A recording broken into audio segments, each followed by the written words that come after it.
So we do need to say no. We need to say no to war. And the science is absolutely definite. We need to say no to any more fossil fuels at all. And we need to say a complete no to the fossil fuel industry. And that's absolutely definite by the climate and carbon science.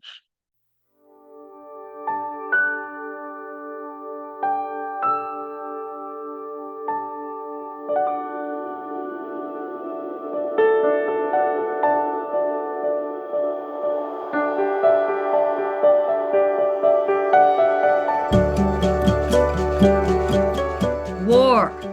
What is it good for? Absolutely nothing. And I'm going to say it again. Absolutely nothing. Hello, everyone. My name is Regina, and welcome to another edition of the Climate Emergency Forum. If you were able to withstand my singing, I'm sure you'll enjoy the rest of the show. On tap today, say no to war and fossil fuel. Well, you may wonder, why is she talking about war and fossil fuel? What does one have to do with the other? I'm going to tell you something. They have a lot to do with each other. They really, really are entwined. We've seen wars for oil. Now, this is not a controversial statement. There has always been war for resources. Back in the day when salt was like incredibly expensive and humanity had no idea how abundant it was, there were actually wars over salt. Think about that, how insane and how ludicrous that our species will fight over something like table salt. There have been wars now recently over water, and of course, wars over oil and who controls the oil supply. But get this, it's not just war for oil, but because of oil. This is going to sound really, really off the mark, but the oil companies make a lot of money off of war because you can't have war without oil. Those fighter jets that we see in the sky, that people love to see the shows of the F-16s flying around, they take a tremendous amount of gasoline. The tanks that roll through towns and frighten people and decimate homes, they require a lot of oil to run. Oil companies make a lot of money off of war. It's a terrible, sad truth that is not spoken. So here's the thing. We're in this situation because of what is the situation I'm talking about? I'm talking about this climate crisis that we're living in. By the way, I'm reporting to you today from New York City. I'm under a heat dome and following the hottest May ever on record. I've no doubt that we're about to enter the hottest June ever seen on this planet as well, because it is hot. Oil companies, they are not anywhere near the Paris Agreement. They are not anywhere near clawing back the emissions that will help keep us at 1.5, which we of course know is dead in the water. And as a matter of fact, there are 8 fossil fuel giants, 8, who are going to use 30% of the world's remaining carbon budget. That would prevent us from meeting that goal. In other words, let me say it a little bit differently. The 8 major oil industries are going to eat up 30% of the remaining carbon budget on production. 8 companies have it in their power to destroy the rest of the planet.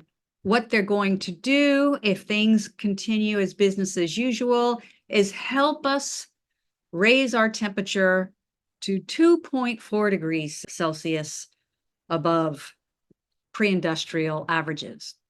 When we get to that level of warming, we're going to face a terrible, terrible world. A terrible world. We're going to have reduced food security, irreversible loss of ecosystems, which we are seeing every day, increased heat waves like the heat dome I'm living in here in New York City, rainfall like we've seen falling in Florida, and DeSantis says it's not because of climate change.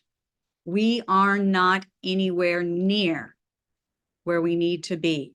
And I want to talk about the level of human suffering. If you look at what's happening right now in South Sudan and Darfur, it is hair-raising. hair raising what's happening. How many people are dying? I think a baby dies every 2 hours there. Women and children suffering tremendously. I'm going to switch this over to Dr. Peter Carter, who I know is very passionately against war, as we all should be, and the increasing use of fossil fuel. And Peter, what do you have for us on this topic? Nothing except uncomfortable facts and uncomfortable news. And I don't enjoy these numbers and situations, which I feel obliged to research and to communicate to other people. I don't enjoy it at all. But as Regina inferred, we do have to, because if we're in a bad world situation, a bad global situation, then we owe it to our children, we owe it to all future generations to really look hard at the tough aspects that are going on in our planet. I'm going to start by quoting an important quote from the IPCC, Intergovernmental Panel on Climate Change. This quote was made in 2022, in which it said the climate scientific evidence is unequivocal. Any further delay in concerted global action will miss a brief and rapidly closing window to secure a livable future. This is an extraordinary statement coming from the IPCC. And they made it with each of their 3 working groups and in the synthesis. There's a message there. We're rapidly losing a livable future, let alone a pleasant future. So I will follow with a quote from General Stonewall Jackson. And I've used this quote for many years, and it's never, never been more apt than it is today. In 1861, when the Civil War was sort of becoming imminent in the States, he made this statement: "It is painful enough to discover with what unconcern they speak of war and threaten it. They do not know its horrors. I have seen enough of it to make me look upon it as the sum of all evil." So we do need to say no. We need to say no to war. And the science is absolutely definite. We need to say no to any more fossil fuels at all. And we need to say a complete no to the fossil fuel industry. And that's absolutely definite by the climate and carbon science. I tend to take a look at these data and numbers periodically. That great site, Our World in Data, it's fantastic on war.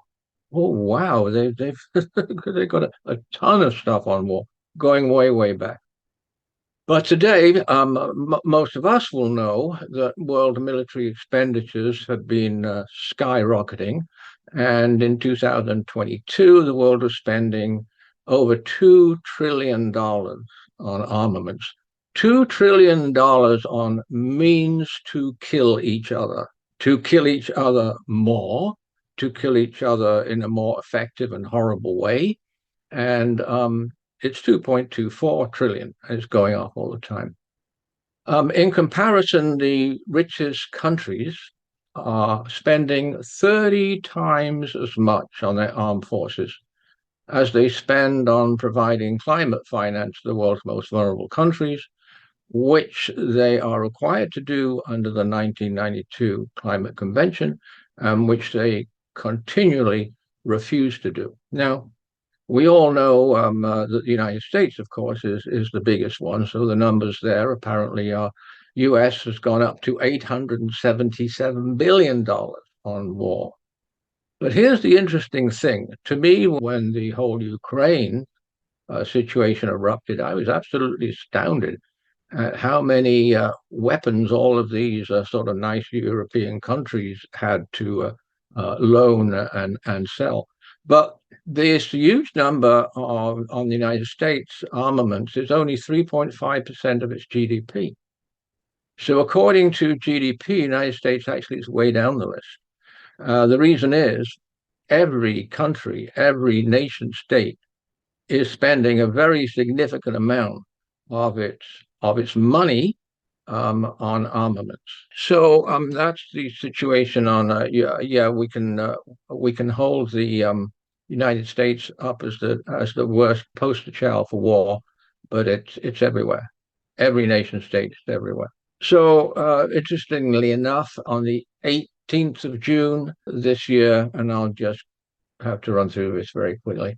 The Human Rights Department presented their annual review to the United Nations, and it was very, very bad. In 2023, the number of civilian deaths in armed conflict has soared by 72%. Now, if you go to Our World in Data, they have it all. They have numbers of war, numbers of killed, historical, and the graphs are all the same. Over the past few years, it's gone like that.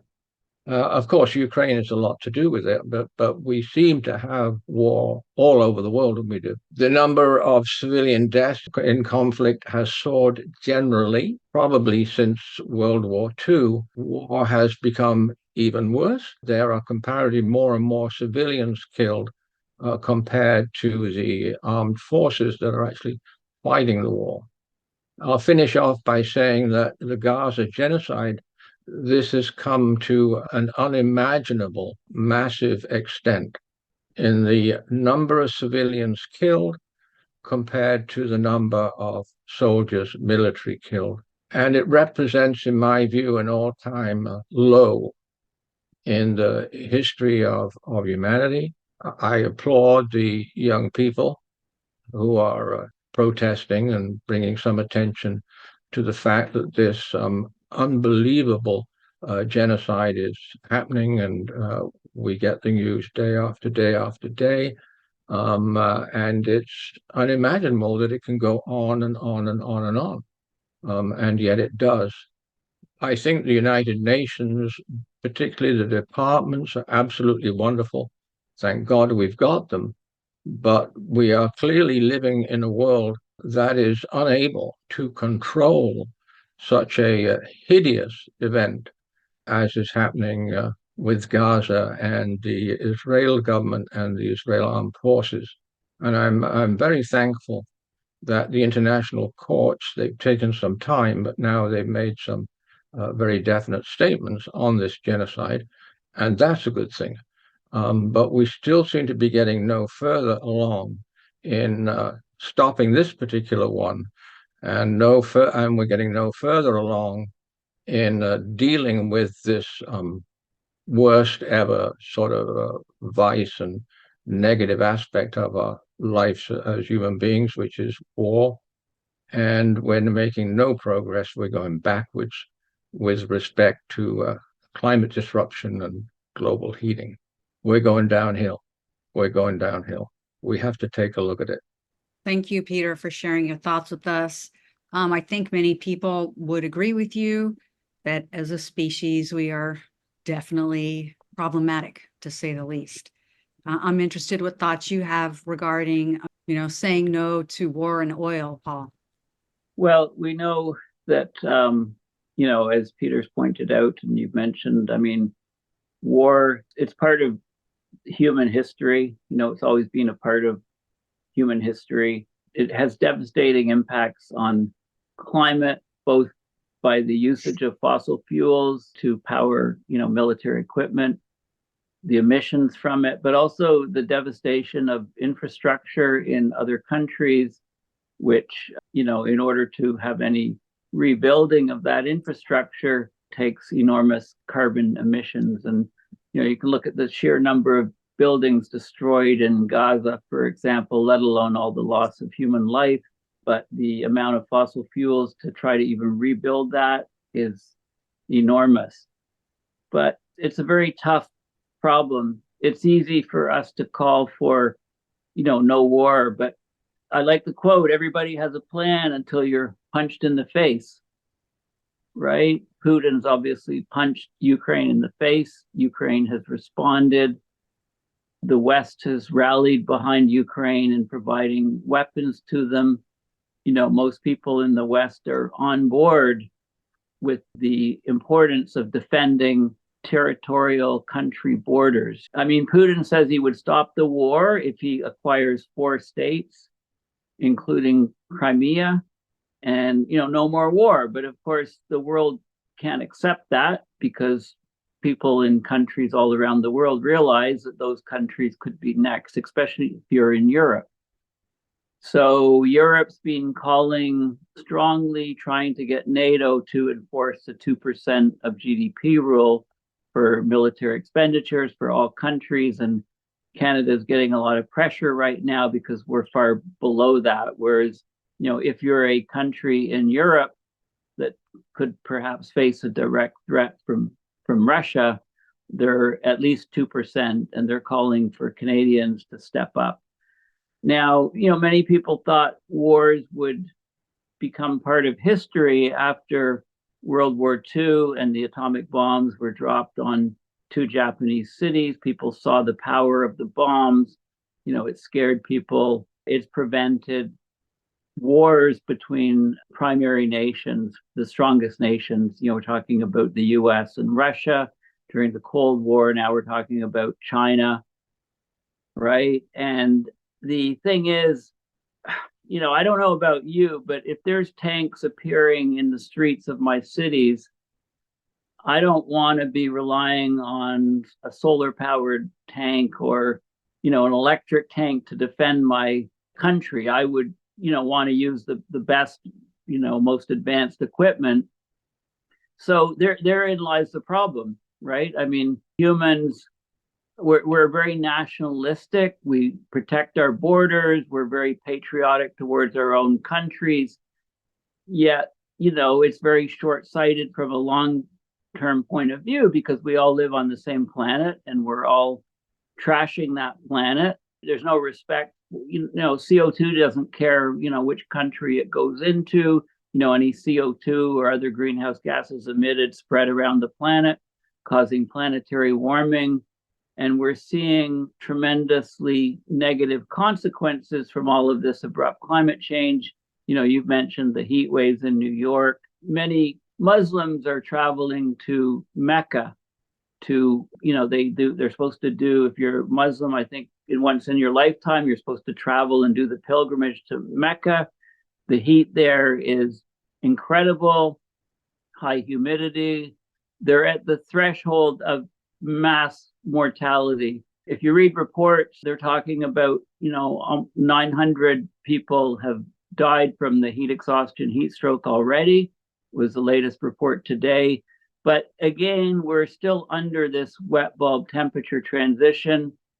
Either, another 10% of relative humidity rise or a 1 or 2 degrees Celsius temperature rise in those regions. And instead of 1,000 people dying, we'll have 10,000, 100,000, 1 million people dying from heat stroke and heat exhaustion. That's just the physics of how it works. And, it's the nature of nonlinear response and tipping point. The human body basically just shuts down with temperatures and humidities that we're going to be getting very, very soon in these places. So there's a lot of, the term polycrisis, I think, comes to mind. I've just attended a session on population stresses. And, one of the things that there is in human nature to reproduce is to, is so that our tribes, our countries become stronger. So there's lots of population pressures within nations to increase population so that they can have the resources to defend themselves if another nation wants to attack. So I don't have the solutions to all this, but there's a huge cascading set of problems that are facing us. Foremost is war and fossil fuels. We talk about the Anthropocene. 60% of cumulative emissions have been from 20 companies on the planet, 20 oil companies, privately owned, publicly owned, or owned by nations, owned by government. So this is where we're at right now, and we're facing a lot of consequences as a result. Thank you. I think it's also, I really appreciate you bringing up the practical aspect of rebuilding these war-torn nations. Absolutely. It takes a toll on the climate. It takes a toll on the environment. It's just really, really hard to think about. I want to hear a little bit more, Peter, about your thoughts. But before we move on, I just want to give a quick rundown of conflicts in the world because it's all over the world. I know we only hear about a few. In the Middle East and North Africa, there are more than 45 armed conflicts, and this includes Cyprus, Egypt, Iraq, Israel, Libya, Morocco, Palestine, Syria. I could go on. In Africa, there are more than 35 armed conflicts. Burkina Faso, Cameroon, Ethiopia, Mozambique, South Sudan, and Sudan. Asia, 21 armed conflicts, including Afghanistan, India, Myanmar, Pakistan, and the Philippines. Europe, 7 armed conflicts. Of course, we can't forget Russia and Ukraine, South Ossetia, and Armenia. And then Latin America, there are 6 armed conflicts, evenly divided between Mexico and Colombia. So we're essentially looking at conflicts the world over. Peter, please, what are your thoughts on this? It was first revealed to me in the recent UN Sustainable Development Summit, the SDGs, and they had a lot of reports, and one of them was War and Peace. And the report was that there's never been as many conflicts, wars between states, and conflict within states as today since the Second World War. And that was excluding the Ukraine. So there's absolutely no question. The numbers show that the world is a world increasingly at war. And so, yeah, I mean, Paul's right. You can think about this and go round and round in circles. But, and he's right, that the history of warfare goes way, way back, right? The people who we now call people living in Gaza in the Old Testament were the Philistines. And the Old Testament is full of most horrible wars between the Hebrew people, I guess, and the Philistines. And I was brought up as a child in England and thinking that if you wanted to say something very, very bad about somebody, well, you'd call them a Philistine, right? So, yeah, we have a long history. And the problem with war is war begets war at many, many, many levels. You become paranoid about other nations and other people. But also, war has a very, very damaging effect on the individual psychology, emotional state, and of an entire country. And it takes generations to get over a war and get back to a normal, natural human state. Now, we've got lots and lots of evidences from cultures and histories that war is not a natural thing, right? Look at other brethren of other mammals. I mean, they don't do such absurd, damaging things as to go to war with each other. I suppose somebody will come up with an argument about some species of ant that does, but no, we're pretty unique in making it a business and an approved activity to slaughter each other in vast numbers and still till we are completely exhausted in doing that, and then we'll have a period of what we call peace, but it's only an interlude between war. If we look at our economy everywhere, everywhere has a war-based economy. And so it goes much deeper than the biggest, bloodiest business in the world, which is getting bigger and bloodier all the time, which, of course, is the armaments industry. And we definitely have to look at the armaments industry involvement in this. But we also have to look at the other corporation, which is the main driver of global climate change, which is the big global bank. We don't hear very much about the big global banks, but they are financing the climatic destruction of the heating. They are financing, as well as our own governments with subsidies, of course, a future which is going to get worse. Unfortunately, I've been monitoring all these climate indicators, so called, for probably 20 years now. The numbers are irrefutable. We're living on a planet in a world that we're making worse. And I think we're doing it because of our irrational beliefs. I believe that we, as a society and a culture and civilization, believe in war. And so that's why I would say no to war. Whenever you think of it, whenever you see it, say no, and say no to other people as well. Scientifically, it's absolutely definite that we cannot add any more CO2 to our atmosphere. It's highest in 14 million years, as it is. Methane is relatively even higher, so we can't add any more methane. And everybody's now talking about, well, it may be not such a bad problem because we'll just remove the CO2. Problem is, we can't remove any CO2 at capacity. And I think we should be removing CO2, by the way. We can't remove any CO2 at capacity. And the economists say there's no hope of doing so in under 20 years. So we have to say no.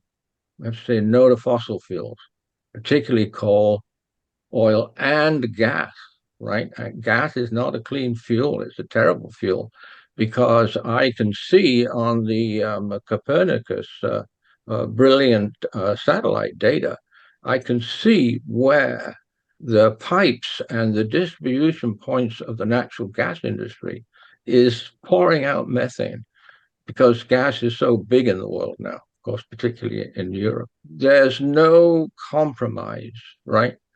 You cannot compromise when you are individually in a life-threatening situation. And we cannot compromise on war because we have no future with war. And we cannot compromise on climate change because we have no future on climate change.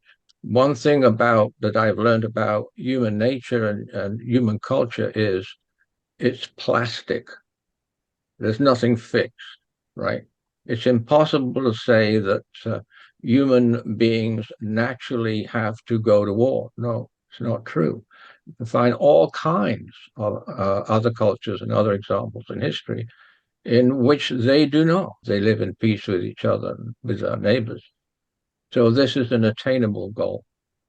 I think the idea of peace is definitely an attainable goal if we want it. I also think what you said was really key, that war and warriors are valorized. Our warriors are valorized. We have statues, at least all over my country. The statues that promote great people, they're not of teachers who taught children how to read. They're not of doctors who saved lives. They're not of great scholars. They are of warriors who killed lots of people. So that's what we look up to. That's what we worship. It's really a sad commentary, once again, on our species. Paul, why don't you sign us out with your thoughts? I mean, Virginia, you were talking about the statues, of war heroes that we sort of see, and we build huge statues and monuments to them.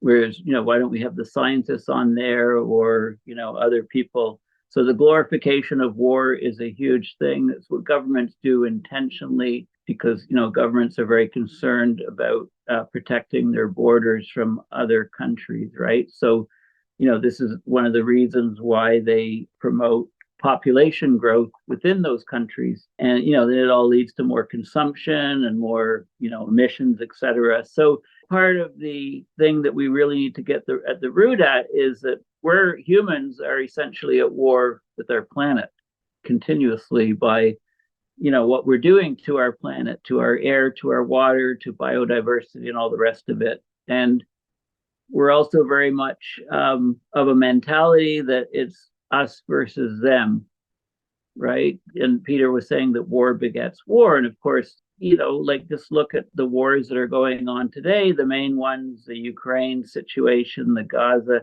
situation, although I could argue, I think that Gaza is so one-sided. Many of these wars are so one-sided. You've got sophisticated technology on one side and basically throwing rocks almost on the other side, and then massacres occur and genocide occurs, as the UN is saying. They're actually even calling, using the word extermination of a people, in the most recent language from the United Nations on that conflict. And there has been lots of questions about the use of artificial intelligence already controlling battlefield equipment, autonomous tanks, killing people, autonomous targeting with command and control being run by AI to go after and kill people, regardless of the collateral damage to men, women, and children that have nothing to do with it. They just happen to be in the wrong spot. So, the nuclear deterrent seems to, since World War II, seems to have weakened. Young people have no idea of what nuclear weapons can do. They've just read about it. There's no visceral mushroom clouds that they've seen and so on. And this makes today very dangerous. Actually, if you look through history, looking at, say, empires in Rome or in China, there would be peace for decades at a time. And in Rome in particular, the emperors then became decadent. The rich people got richer, the nobles got richer, the poorer got poorer until there was internal conflict and then war. And then after a massive war with many people being killed, there would be then periods of peace, and you would just repeat the cycle endlessly. You can look in Chinese history with the different emperors and see the same sort of thing happening. So we haven't really learned too much. I think the problem is that the weapons that we had previously in history weren't sufficient to destroy the planet. After World War II, that changed with nuclear weapons. Now we're talking about a world where AI can be controlling a lot of things. So I think, we're in an extremely risky part of human history on this planet right now. The ongoing wars and the destruction of our ecosystems is, it's all exacerbating the problem. It's all feeding into the problem. So yeah, that's what I want to say. Peter, you raised your hand.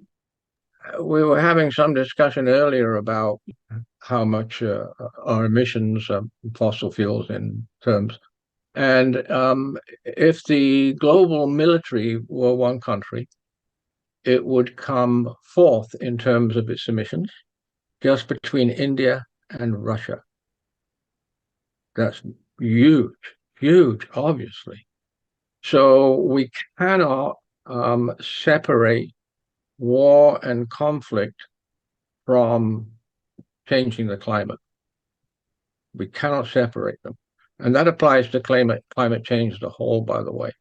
The scientific move away from a holistic approach to assessing nature and life in more modern times has become more and more reductionist, separate silos in which you don't get answers. And in my view, the climate change science and assessment is the greatest extreme of that. I just want to give you another sort of statistic, if you want. And this is another recent one. Last month, the gap was announced between United Nations humanitarian funding requirements and their available sources from funders. And it's a massive difference of nearly $41 billion. And the United Nations says, and as I say, thank goodness for the United Nations, right, that puts out these appeals, that finds out what's happening and the people that need to be helped. And in contrast to this, interestingly, this announcement said, contrast with the $2.5 trillion in military expenditures in 2023, which is a massive increase from the previous year. It's almost a record increase of 6.8%. So my final thing is I would say, I will quote John Lennon, imagine there's no country. Imagine there were no nation states. Nation states are not real. They were all produced, by the way, as a result of war. Even Canada resulted in the establishment of Canada. And I don't think it's any coincidence that ever since, the top occupation and concern and activity of the nation state is war. They can call it defense, but it's all war. The last point is that There was a very recent report. There was a quick report done on the emissions from the at the time the so-called war between Israeli military and Hamas, I guess. But in 120 days of this war, genocide in Gaza, the emissions were equivalent to 26 countries. So we got to say no to war, right? There's so many reasons we have to say no to war. Well, imagine if that $2.24 trillion, which is spent in 1 year on armaments, et cetera, from countries around the world, imagine if that was spent to fight climate change, right? I've often said that it's not that we're lacking money, it's just where the money goes. If we could redirect it into trying to save ourselves on this planet, we're talking about not just the money being redirected, but all the intelligence, the scientists and engineers that are part of the military industrial complex. If they were, working on solutions for keeping our planet viable rather than trying to destroy people in other countries, which is what they're directed to do by governments, then, we could go a long way to addressing climate change and some of these other issues that are facing us. Utopian, but the money's there. Listen, I have nothing against utopianism, and we could all use some type of model of utopia to look up to and to aspire to. But I think it's important to realize, and it was said earlier, that when we're fighting each other in modern warfare, we're fighting also the planet, which we absolutely, that's our planet is our greatest ally. Without our planet, we have no place to live. With no place to live, we all die. So we all need to find a way. I do. I hope that this show wasn't too much of a downer, shall we say. It's a lot of negativity. There is a lot of negativity in the world. What I try to do, and I do this every single day, is I try to make my interactions with people as positive as possible. I try to reach out. I try to be friendly, even sometimes a smile when I'm getting off the elevator. I tell the people who are in there, hey, have a nice day or stay cool today. Just these small things, these small gestures that we've lost sight of are really, really important. And if we all did that just a little bit each day, I truly, truly believe it would and could make a difference. So I do want to thank you. And I've said this a lot before too, but your joining in makes a difference. It makes a big difference. Knowledge is power. Sharing information is powerful. We humans need that. We do a lot of work behind the scenes to put these shows together. So we appreciate your being here to watch us. So thank you. Thank you very much. And if you haven't, like, share, and subscribe. And we will very much look forward to seeing you again at the next Climate Emergency Forum.